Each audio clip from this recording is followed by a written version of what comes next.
Pro Group Management. Workers' comp that works for you. This is 7 at 7 from the Las Vegas Review-Journal. Good morning, everyone. I'm Renee Summerhour. As more gusts continue to affect parts of the valley, we start this morning off with your weather report, sponsored by Star Nursery, your garden's partner for every blooming thing. We are currently in a red flag warning today into this afternoon. Wind gusts pushing through parts of the valley at about 31 miles per hour for your Tuesday. Temps will only be about 76 degrees today and mostly sunny. Tonight, winds will calm to about 26 miles per hour. Evening lows around 51 degrees. For the rest of your week, breezy conditions won't let up until about Wednesday, but still about 30 miles per hour. Temps also staying in the low 70s, but sunny. Temps will begin to rise starting Thursday. We could see 90 degrees by Friday and possibly 100 degrees by the weekend. Evening lows this week ranging from mid-50s to the mid-60s. Moving on now to your top stories, brought to you by Nevada Hand's Silver Sky Assisted Living Community. Learn more at nevadahand.org. As election season is underway, two of the top Republicans vying to unseat Senator Catherine Cortez-Masto got into a heated debate yesterday.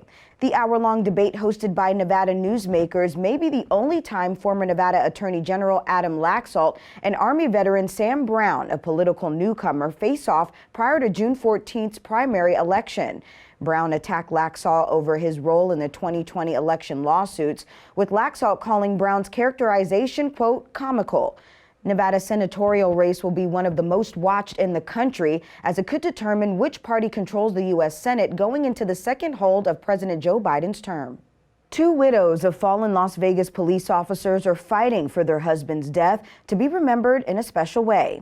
Review-Journal's Jen has their stories. Jen? Well, Renee, they're reportedly placing the blame on Clark County Sheriff Joe Lombardo, who's running for governor. As she walks hand in hand with her children, the widow of Officer Phil Clossy asks why.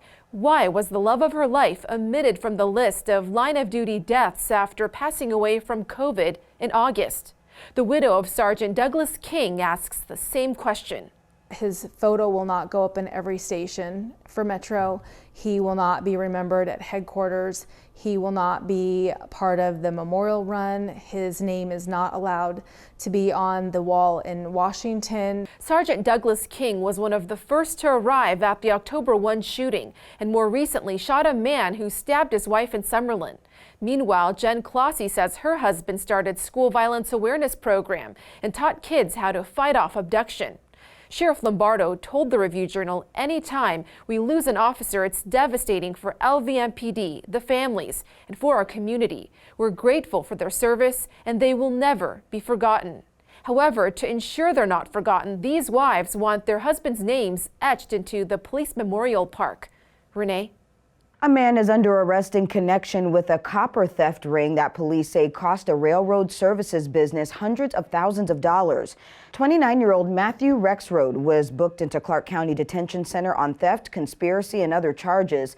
Henderson police say thieves broke into Progress Rail on Wigwam Parkway multiple times and stole copper from rail car parts.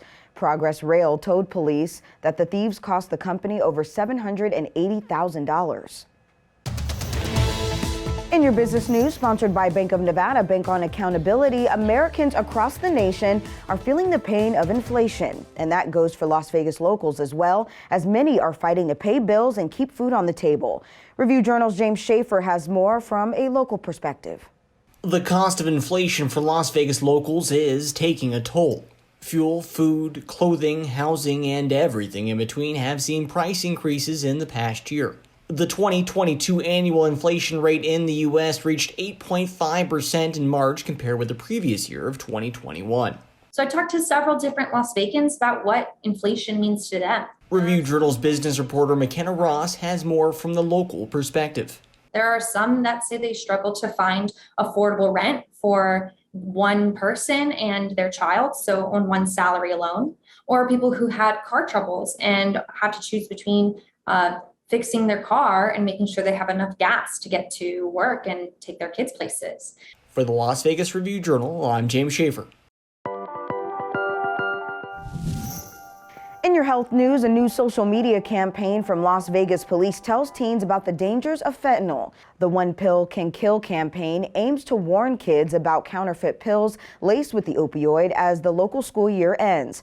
According to Metro, 16 kids under the age of 18 died from fentanyl overdoses in Clark County in 2020 and 2021. Sports, sponsored by Station Casinos, STN Sports. Download the app today. The Raiders have signed yet another free agent, this time adding linebacker Kenny Young to the roster. Young played for the Denver Broncos last year after a midseason trade from the Los Angeles Rams.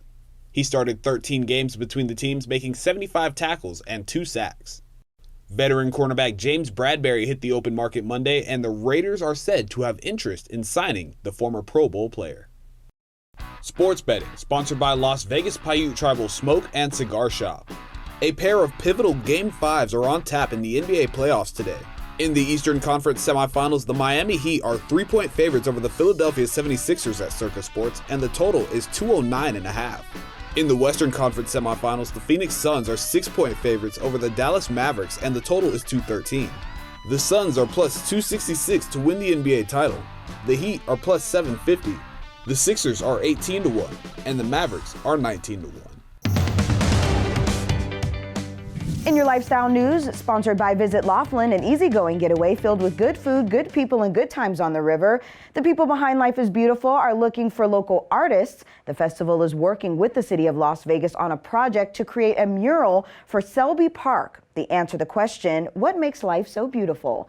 Submissions are due May 17th. To learn more, visit lifeisbeautiful.com.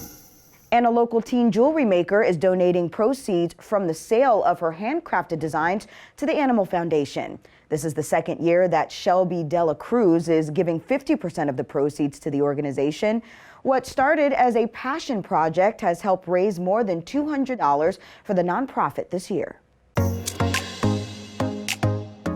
In your entertainment news, the Cadence Master Plan community in Henderson will host their free annual Summerfest concert. The orchestra performance will take place this Friday at 8 p.m. at 1125 East Sunset Road. The Henderson Symphony Orchestra has been Henderson's community orchestra for 35 seasons. Guests are encouraged to bring lawn chairs or blankets. Thank you for watching 7 at 7 a.m. I'm Renee Summerhour. If you have an Amazon Fire TV, search Review Journal to download our channel. Watch Las Vegas breaking news streaming live on your OTT device. We'll see you back here later today for 7 at 7 p.m. from the Las Vegas Review Journal. Have a great day. Review Journal Studio, sponsored by Adam Kuttner. Get the maximum settlement as quickly as possible. This 7 at 7 update, sponsored by Pro Group Management. You're watching 7 at 7 from the Las Vegas Review Journal.